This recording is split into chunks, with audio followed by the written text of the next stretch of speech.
आज हमारा 7 अक्टूबर का जो द हिंदू का एडिटोरियल है, वो हमारा अमेरिका की संसद को लेके है। उसमें एक मिस्टर मैकार्थी को अभी निकाला गया है, वहाँ से निष्कासित किया गया है चेयर से। तो उसको लेके कुछ अपने विचार एडिटर साहब ने रखे हैं और इसीलिए उसको नाम दिया है फ्रैक्चर्ड कलेक्टिव। कलेक्टिव का मतलब जैसे पॉलिटिकल पार्टी है, सामूहिक रूप से एक सरकार कलेक्टिव होता है। जैसे कोई एक पार्टी है पॉलिटिकल, उसके सारा का सारे जो सदस्य हैं वो एक मतलब सामूहिक एक कलेक्टिव माना जाता है उसको। तो यहाँ पे है फ्रैक्चर्ड कलेक्टिव, और फ्रैक्चर्ड का मतलब टूटा हुआ, बिखरा हुआ। तो यानी कि जो अब फिलहाल वर्तमान रूलिंग पार्टी है वहाँ पे रिपब्लिकन पार्टी, तो उसके अंदर की बातों की बात कर रहे हैं कि वो एक फ्रैक्चर्ड कलेक्टिव है, यानी कि एक बिखरा हुआ समूह है और उसके अंदर मतभेद हैं। तो उसकी क्या बात करते हैं, मैककार्थीज आउस्टर, यानी कि मैककार्थी का जो निष्कासन हुआ है वहां से, जो उनका हाउस ऑफ कॉमन्स है, संसद का जो निचला हाउस माना जाता है, उसके चेयरपर्सन मिस्टर मैकार्थी को निकाला गया है। और उनका निकालना रिवील करता है ए डीपर मैलेस। एक डीपर मैलेस का मतलब क्या होता है? मैलेस का मतलब होता है कोई भी हानिकारक चीज, कोई अस्वस्थता, कोई बुराई, कोई बीमारी इन द रिपब्लिकन पार्टी। यानी कि वो ये बताता है कि रिपब्लिकन पार्टी में कुछ न कुछ मैलेस है, सब कुछ ठीक नहीं है, क्योंकि उन्होंने मैकार्थी अपने ही चेयरपर्सन को जो निकाला है वहां से, तो ये उसकी पार्टी के अंदर कुछ न कुछ सड़ने की बू आ रही है।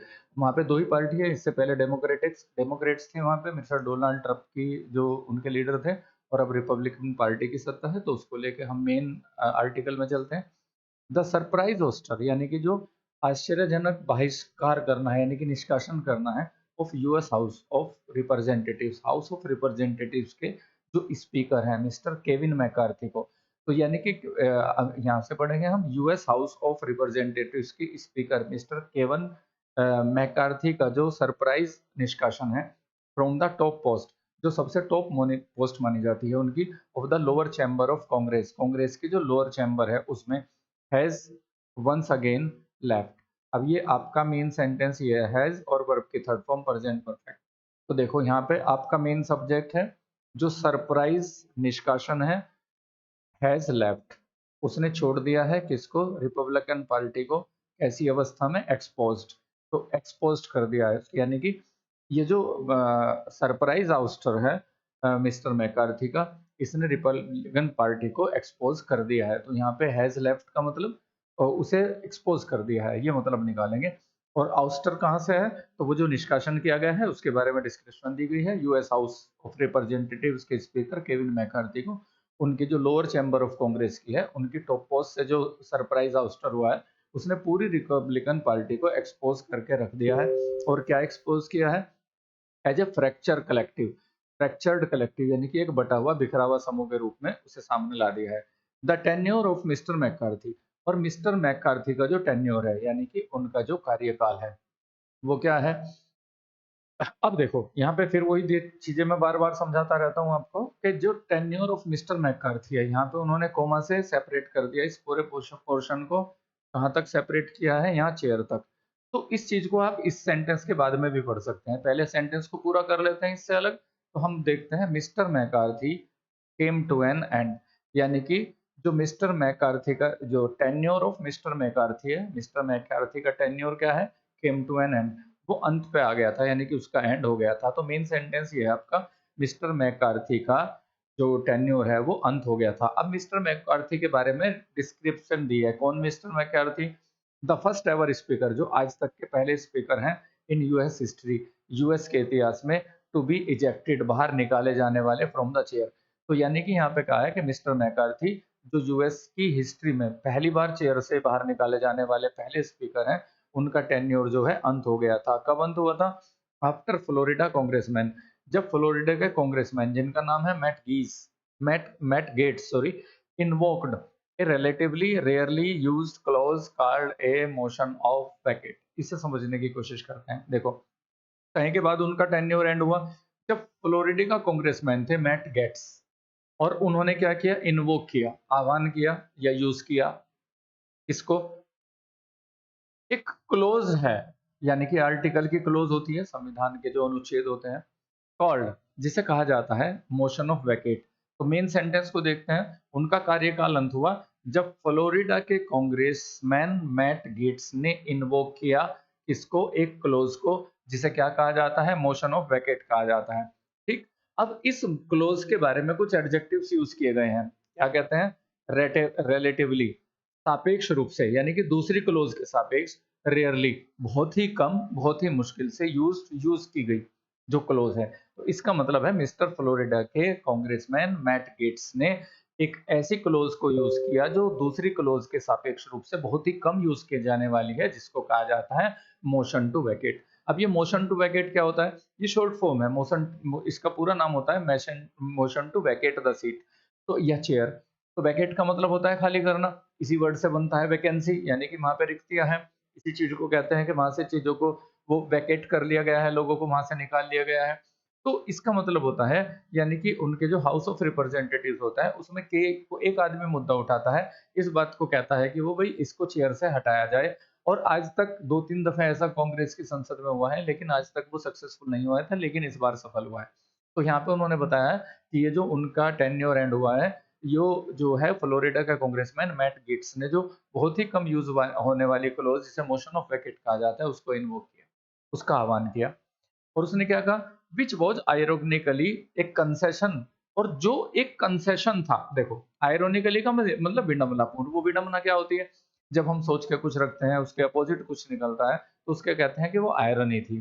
तो यहाँ पे क्या बोलते हैं, तो क्लोज थी जिसे मोशन ऑफ वैकेट कहा गया है, which was ironically a concession, जो वास्तव में कंसेशन था, क्या थी, छूट थी, मेड बाय मैकार्थी, जो मैकार्थी के द्वारा की गई थी, किसको, टू हिज रिपब्लिकन अपोनेंट, उनके रिपब्लिकन ही अपोनेंट थे, यानी कि उनके रिपब्लिकन विरोधी थे। मिस्टर मैकार्थी खुद रिपब्लिकन है, और उनके जो रिपब्लिकन विरोधी थे, उन्होंने क्या किया था, उसको इसकी छूट दी थी। और किस लिए छूट दी थी, टू विन देम ओवर। तो यहाँ पे अगर मैं विन समवन ओवर की बात करूं, तो विन समवन ओवर का मतलब ये होता है, आप दूसरों की प्रशंसा पाने के लिए या उनका समर्थन हासिल करने के लिए क्या करते हैं, कुछ ऐसा करते हैं जिससे वो आपके पक्ष में आ जाएं। तो विन ओवर का मतलब ये होता है। तो मिस्टर मैकार्थी ने क्या किया था, इस वाले उससे किसी रिपब्लिकन ओपोनेंट को छूट दी थी, यानी कि उसके खिलाफ इस चीज को यूज नहीं किया था। कहे के लिए, उसका पक्ष जीतने के लिए, ड्यूरिंग हिज आर्डुअस कैंपेन, जब उनके आर्डुअस, आर्डुअस का मतलब होता है बहुत मेहनत भरा, जब वो अपना बहुत ही मेहनत भरा कैंपेन कर रहे थे टू बी बनने के लिए स्पीकर, स्पीकर बनने के लिए हाउस ऑफ कॉमन्स का, इन अर्ली 2023, यानी कि जब वो काफी मेहनत कर रहे थे 2023 की शुरुआत में स्पीकर बनने के लिए, तो अपने इस कैंपेन के दौरान उन्होंने अपने विरोधियों को इस चीज से छूट दी थी जो उनके खिलाफ यूज किया गया है, और यही विडंबना है। फिर क्या करते हैं, द एनसुइंग वोट, वोट का मतलब यहाँ पे पूरे इलेक्शन से लगाएंगे हम, एंशू करने वाला जो आने वाला था, और उसके बाद जो आने वाला इलेक्शन था, उसने देखा मिस्टर मैकार्थी को कैसी अवस्था में देखा। अब पहले मैकार्थी को देखो, फिर कोमा लगा दिया गया है, अब और फिर यहाँ पे कोमा है कैलिफोर्निया के बाद। तो देखो, इस वाले पूरे सेक्शन को हमें अलग करना पड़ेगा, इससे अलग पहले सेंटेंस को पढ़ते हैं। उन्होंने कहा जो आने वाला इलेक्शन था उसने देखा मिस्टर मैकार्थी को कैसी अवस्था में, डिफीटेड, हारी हुई अवस्था में, बाय 216 वोट्स।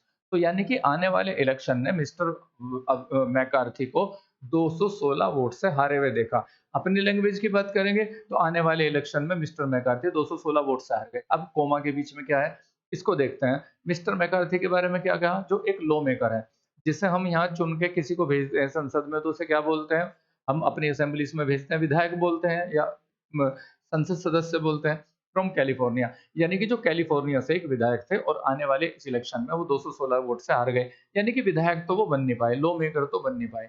और अगेंस्ट किसके अगेंस्ट 216 वोट मिली उन्हें, इसकी बात करते हैं। तो उनको 216 वोट मिली अगेंस्ट 210, 210 वोट उन्हें मिली, दैट सपोर्टेड, जिसने सपोर्ट किया हिज कंटिन्यूएंस, उनकी निरंतरता को। निरंतरता का मतलब जिस पद पे थे वो बने रहे एज ए स्पीकर, स्पीकर के पद पर। तो विधायक के रूप में वो इलेक्शन हार गए क्योंकि 216 वोट मिली, लेकिन 210 वोट मिली उन्हें किसके लिए, जिसमें उन्हें सपोर्ट मिला कि वो स्पीकर के रूप में खुद को कंटिन्यू कर सकते थे, ठीक है ना। 8 रिपब्लिकन साइडेड, 8 रिपब्लिकन्स ने, यानी कि उन्हीं के पार्टी के 8 सदस्यों ने क्या किया, साइड ली with the entire Democrat caucus, पूरे डेमोक्रेट कॉकस के साथ।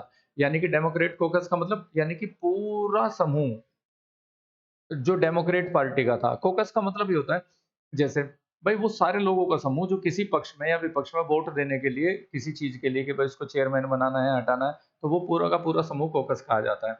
तो यहाँ पे क्या किया, यानी कि पूरा का पूरा जो डेमोक्रेट कॉकस था, यानी कि उनकी जो अपोजिट पार्टी का पूरा समूह था, और उसके साथ उनकी खुद की रिपब्लिकन पार्टी के 8 लोगों ने साइड ली उनकी दूसरी पार्टी की ऑफ द हाउस, जो पूरे हाउस का कॉकस था, टू डिनाई, कहे के लिए डिनाई करने के लिए, मना करने के लिए मिस्टर मैकार्थी को, या विरोध करने के लिए मिस्टर मैकार्थी का हिज पॉलिटिकल एम्बिशंस इन कांग्रेस, कांग्रेस में उनकी जो पॉलिटिकल एम्बिशंस थी, उनकी जो महत्वाकांक्षा थी, यानी कि उनका जो चेयरमैन बने रहना था।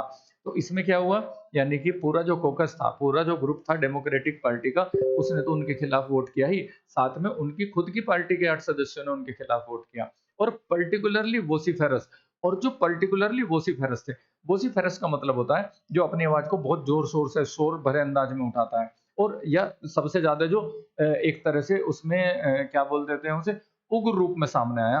तो पर्टिकुलरली वोसिफेरस, जो बहुत ज्यादा वोसिफेरस थे इन देयर रेजिस्टेंस, अपने विरोध में, टू बीइंग गवर्न, गवर्न होने के, यानी कि वो विरोध किसका कर रहे थे, बीइंग होने का, गवर्न माने नियंत्रित होना, किसके, मिस्टर मैकार्थी, यानी कि वो बहुत ही जोरदार ढंग से विरोध कर रहे थे कि हम मिस्टर मैकार्थी से गवर्न नहीं होंगे, यानी कि उनकी जो स्पीकर होने की पोजीशन थी, उनकी स्पीकरशिप के अंडर हम काम नहीं करने के। तो इसमें सबसे ज्यादा जो वोसिफेरस थे, वर मेंबर्स, वो वाले मेंबर्स थे of the Republican freedom caucus, जो रिपब्लिकन फ्रीडम कॉकस के सदस्य थे, एंड देयर एलाइज, और उसमें उनके कुछ साथी भी थे, हु अपीयर्ड, जो महसूस होते थे, टू रिसेंट, थोड़े से नाराज, गुस्सा करते हुए, हिज कोऑपरेशन, उनके कोऑपरेशन के साथ, विद डेमोक्रेट्स, डेमोक्रेट के साथ। यानी कि इसका मतलब ये हुआ कि उनका जो रेजिस्टेंस कर रहे थे मिस्टर, उसका पक्ष, स्पीकर के पद पे बने रहने का, मिस्टर मैकार्थी के, उसमें सबसे ज्यादा जो उग्र थे, सबसे ज्यादा जो जोरदार ढंग से उनका विरोध कर रहे थे, वो क्या थे, वो वो मेंबर्स थे जो रिपब्लिकन फ्रीडम कॉकस के मेंबर थे, यानी कि उन्हीं की पार्टी का एक गुट था जिसे रिपब्लिकन फ्रीडम कॉकस कहा, और उनके कुछ साथी थे जो महसूस होते थे कि वो नाराज हैं, किससे नाराज हैं, कोऑपरेशन से, सहयोग से, किसका सहयोग, मिस्टर मैकार्थी का, किसके साथ, डेमोक्रेट के साथ, यानी कि मिस्टर मैकार्थी ने उनकी अपोजिट पार्टी डेमोक्रेट्स के साथ क्या किया था, कोऑपरेट किया था, सहयोग किया था, कहे में, उन क्रिटिकल पॉलिटिकल मैटर्स, कुछ बहुत ही जटिल पॉलिटिकल मैटर्स है। तो वो वाले जो उनके पार्टी के सदस्य थे, तो इस बात पे वो क्या लग रहे थे, नाराज लग रहे थे, किससे, मिस्टर मैकार्थी से, और इसीलिए उन्होंने जोरदार ढंग से उनके अपोजिट वोट किया। तो फिर क्या होता है, the most significant among these, और इन मेंबर्स में सबसे जो महत्वपूर्ण था, वो क्या था, वो बाई पार्टीसन एफर्ट था। इसमें ये जो सबसे ज्यादा सिग्निफिकेंस की बात की है, वो पॉलिटिकल मैटर्स की बात की है। देखो, वो गुट के लोग ऐसे लग रहे थे इनके, जैसे कि वो डेमोक्रेट्स के साथ जो उनका सहयोग था मिस्टर मैकार्थी का, कुछ पॉलिटिकल मैटर्स पे, उस पे वो नाराज थे। और इन पॉलिटिकल मैटर्स में सबसे ज्यादा महत्वपूर्ण क्या था, वर बाई पार्टीसन एफर्ट, बाई का मतलब दो, और पार्टीसन का मतलब पार्टी से जुड़ा हुआ है, यानी कि दोनों पार्टियों ने मिलकर, जिसमें क्या करते थे, दो पार्टी, दोनों पार्टियों का क्या था, प्रयास था, टू अवॉइड, बचने का, ए फेडरल गवर्नमेंट शटडाउन, ताकि वो एक फेडरल गवर्नमेंट के शटडाउन से बच सके, यानी कि जिसमें गवर्नमेंट के कुछ महत्वपूर्ण फैसले या महत्वपूर्ण एक्शन जो है रोक दिए जाते हैं। और फेडरल का मतलब होता है पूरा संघ, क्योंकि एक संघीय व्यवस्था है अमेरिका के अंदर। तो पूरे फेडरल से शटडाउन से बचने के लिए मिस्टर मैकार्थी ने उनका वो किया था, दोनों पार्टियों ने सहयोग किया था, रिपब्लिकन ने, और उन्होंने कुछ सहयोग किया था अपनी अपोजिट पार्टी डेमोक्रेट्स के साथ, इस पे वो नाराज थे। और क्या किया था, और कैसे किया था उन्होंने इसमें सहयोग, by raising A date ceiling, क्या करा था उन्होंने, डेट सीलिंग को किया था। डेट का मतलब क्या होता है, ये DEBT, देखो किसी भी वर्ड के लास्ट में BT आता है तो बी वहां पे साइलेंट ही होता है, तो इसका प्रोनाउंसिएशन होता है डेट। और सीलिंग का मतलब एक सीमा लगा दी जाती है, उसको बढ़ाया था उन्होंने, यानी कि उन्होंने कर्ज की सीमा को क्या कर दिया था, बढ़ा दिया था, डेमोक्रेट्स के साथ सहयोग करते हुए। और वो एक्शन इन्होंने इसलिए लिखा था ताकि वो फेडरल गवर्नमेंट के शटडाउन से बच सके, और इस बात से उनकी पार्टी के सदस्य नाराज थे। टुवर्ड्स दिस गोल, और इस लक्ष्य की तरफ, यानी कि ये जो था पॉलिटिकल मैटर्स पे उस शटडाउन से बचाना, इस लक्ष्य की तरफ mister McCarthy had signed of, mister McCarthy ने क्या किया था, साइन ऑफ किया था, ए 45 डेज टेम्पोररी स्पेंडिंग बिल, यानी कि उन्होंने एक विधेयक पे साइन कर दिए थे जो 45 दिन का एक टेम्पोररी स्पेंडिंग बिल था, मच टू द शैग्रिन। और शैग्रिन का मतलब क्या होता है, नाराजगी और चिढ़। और ये काम उन्होंने किया बहुत ज़्यादा नाराज़गी के लिए, चिढ़ के लिए, यानी कि उनके खुद की पार्टी के जो गुट के लोग थे रिपब्लिकन, जिन्होंने उनके खिलाफ वोट किया, इस बात से वो बहुत चिढ़ गए। और फिर रिपब्लिकन डिट्रैक्टर्स, डिट्रैक्टर्स का मतलब जो डिट्रैक्ट करने वाले हैं उसे, यानी कि जो उसके विरोधी हैं इन द हाउस, यानी कि उसी की पार्टी के जो रिपब्लिकन उनके विरोधी हैं, और इस बात से उन्हें बहुत ज़्यादा चिढ़ हुई और इसी के अगेंस्ट उन्होंने इस कदम को उठाया। देयर इन लाइस, और इसी चीज में बसा हुआ है, इसी चीज में छिपा है क्या, एन इंडिकेशन, एक संकेत of the malice.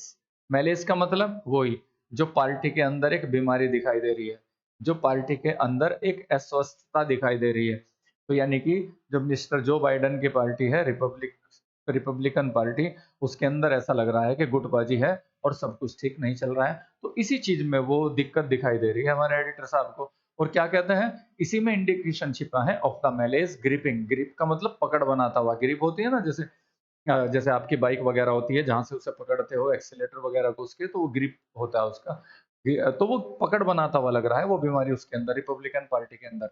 That there is a vocal faction, और वहां पे एक ही बहुत ही वोकल का मतलब जो जोरदार ढंग से बोलता है, फैक्शन का मतलब उनका एक विरोधी गुट है जिसके अलग विचार हैं विद इन द पार्टी, यानी कि पार्टी के अंदर काफी ज्यादा वोकल फैक्शंस है, यानी कि काफी ज्यादा विरोध के स्वर उभर रहे हैं और गुटबाजी नजर आ रही है।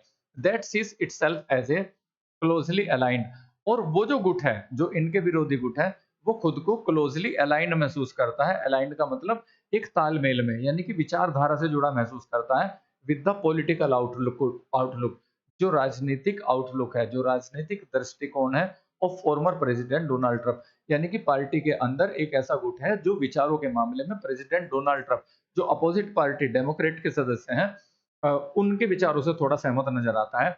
अर्ज करते हुए, और उन्होंने काफी कोशिश की, यानी कि काफी आग्रह किया, जोर लगाया, not only for smaller government, वो छोटी सरकार की तो वकालत कर ही रहे हैं, एंड लोअर पब्लिक एक्सपेंडिचर, वो कम पब्लिक एक्सपेंडिचर की भी वकालत कर रहे हैं, but also seeking to influence, लेकिन साथ ही साथ वो इस चीज की तलाश में भी हैं कि वो इन्फ्लुएंस कर पाए, प्रभावित कर पाए एरियाज, उन एरियाज को ऑफ यूएस फॉरेन पॉलिसी है, जो यूएस की विदेश नीति है। यानी कि इसका मतलब ये है कि जो इसका क्या बोलते हैं इसको, रिपब्लिक पार्टी जो है, उसके जो विरोधी गुट हैं वो क्या नजर आते हैं, वो प्रेसिडेंट डोनाल्ड ट्रंप की विचारधारा से थोड़े जुड़े नजर आते हैं। इसलिए उन्होंने अर्ज भी किया है कि गवर्नमेंट स्मॉल रखी जाए, उस पर भार कम किया जाए, लोअर पब्लिक एक्सपेंडिचर रहे, और साथ ही साथ वो यूएस की फॉरेन पॉलिसी को भी प्रभावित करने की कोशिश कर रहे हैं। अब कौन सी यूएन की फॉरेन पॉलिसी हो सकती है, उसका एग्जांपल दिया है एडिटर साहब ने। वो बोलते हैं फॉर एग्जांपल, उदाहरण के लिए, बाय कॉलिंग फॉर कट्स, कि कट्स को कॉल किया है उन्होंने of the two the US funding, US की फंडिंग को टू यूक्रेन, यानी कि रशिया के खिलाफ युद्ध में जो अमेरिका यूक्रेन को फंडिंग कर रहा है, तो उन्होंने उसके लिए कॉल किया है कि उसे कम किया जाए इन इट्स वार एफर्ट, जो अपने वार एफर्ट में है against the Russian invasion, Russian आक्रमण के खिलाफ। तो उन लोगों ने यह आवाज उठाई है कि इस पब्लिक एक्सपेंडिचर को कम किया जाए। दिस ग्रुप, और ये जो ग्रुप है, डिस्क्राइब्ड बाय सम, कुछ लोगों के द्वारा उसका नाम दिया गया है जीओपी रेडिकल्स, और रेडिकल्स वो लोग होते हैं जिन्हें एक तरह से कट्टरपंथी कहा जाता है। तो कुछ लोगों ने रिपब्लिकन पार्टी के अंदर इस ग्रुप को जीओपी रेडिकल्स का नाम दिया है, और ये क्या करते हैं, reject the notion of compromise, और ये समझौते की किसी भी विचारधारा को रिजेक्ट करते हैं, यानी कि ये अपने बातों से किसी भी तरीके से कॉम्प्रोमाइज करने के लिए तैयार नहीं है। इवन व्हेन, यहाँ तक कि व्हेन इट कम्स, जब बात आती है एट ए पोटेंशियली कैटास्ट्रोफिक इकोनॉमिक कॉस्ट की, यानी कि चाहे इसका पोटेंशियल, यानी कि बहुत ही ज्यादा कैटास्ट्रोफिक, विपत्ति कारक, हानिकारक, या बहुत ही ज्यादा नुकसानदायक इकोनॉमिक कॉस्ट हो, आर्थिक कीमत पड़े, पर वो अपने विचारधारों से सहमत करने के लिए तैयार नहीं है, तो इन्हें रेडिकल्स कहा है, जीओपी रेडिकल्स, कुछ लोगों ने नाम दिया है। सच एज, और कैसी कीमत पड़े, such as the shutdown of the government's critical functions, चाहे इसमें गवर्नमेंट के कुछ बहुत ही महत्वपूर्ण फंक्शन ही रुक जाए, पर वो अपनी बातों से सहमत होने, उसके कॉम्प्रोमाइज करने के मूड में नजर नहीं आता है। इंडीड, वास्तव में, mister McCarthy tried to placate, placate करने का मतलब होता है थोड़ा सा किसी को सांत्वना देना, थोड़ा सा शांत करना। दिस ग्रुप, मिस्टर मैकार्थी ने क्या किया, कोशिश की थी इस ग्रुप को थोड़ा सा शांत करने की।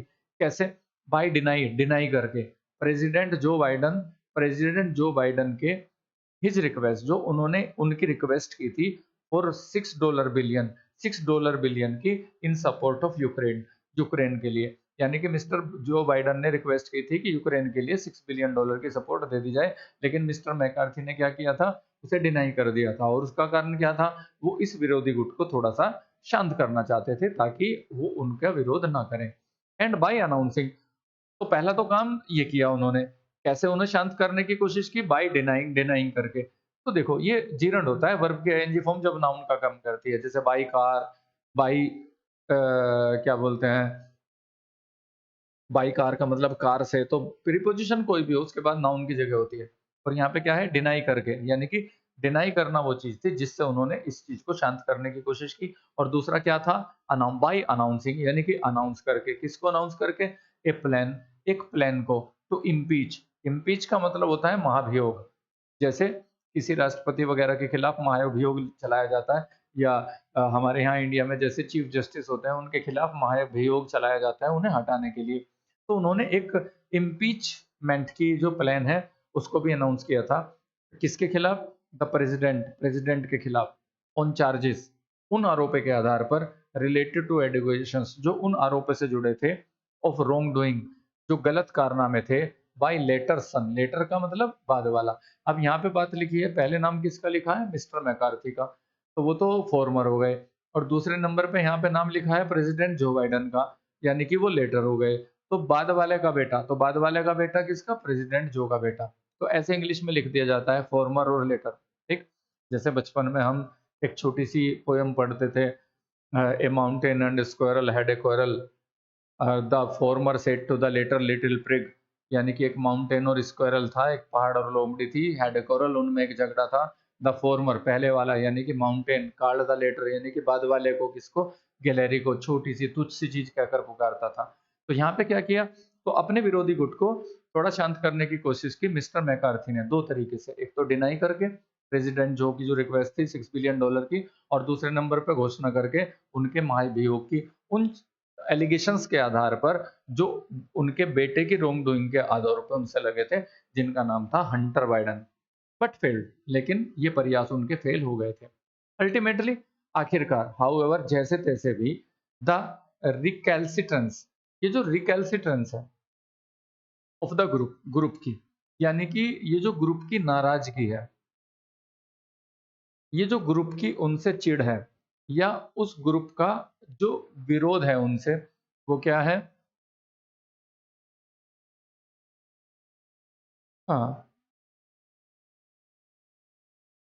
Of this group could prove, वो साबित हो सकता है, टू बी पोटेंशियली कॉस्टली, बहुत ज्यादा भारी, for the entire party, party के ऊपर। अब कुड का मतलब हम ये सोचते हैं अक्सर कि एक एन का पास्ट ही होता है, नहीं, कुड जो है फ्यूचर की एक पॉसिबिलिटी को भी ठहराता है। अब पॉसिबिलिटी दो तरह की होती है, देखो, एक तो हम बोलते हैं इट मे रेन, बारिश हो सकती है।